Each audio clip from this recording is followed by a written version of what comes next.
ഒന്ന് ആലോചിച്ച് നോക്കുക, അവരൊരു മെസ്സേജ് ആണ് സെൻഡ് ചെയ്യുന്നത് ഇൻഡിഗോ. വേണമെങ്കിൽ ഈ രാജ്യത്തെ വേണമെങ്കിൽ ഞങ്ങൾക്ക് പാരലൈസ് ആക്കാം. ശരിയല്ലേ സാർ പറഞ്ഞല്ലേ?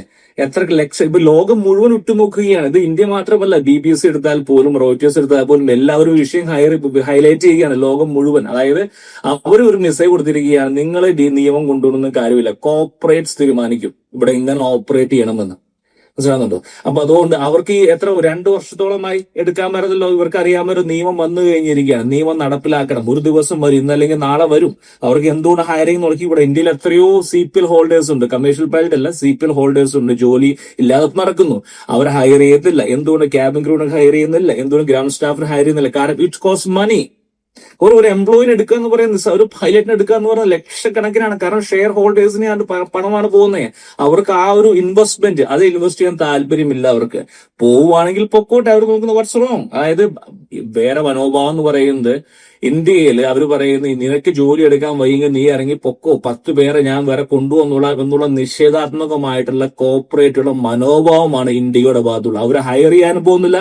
ഫെബ്രുവരി കഴിയുമ്പോൾ അവർ കേന്ദ്ര സർക്കാർ വീട്ടിൽ കൊടുക്കുന്നതായിരിക്കും കാലാവധി. ഒരു 6 മാസം കൂടി കൊടുത്ത് ഈ പറയുന്ന റിലാക്സേഷൻ കൊണ്ടുവരും. അതായത് ഈ പറയുന്ന ഞാൻ പറഞ്ഞുള്ളൂ 48 മണിക്കൂർ അവധി എന്നുള്ളത് 36 ചുരുക്കും.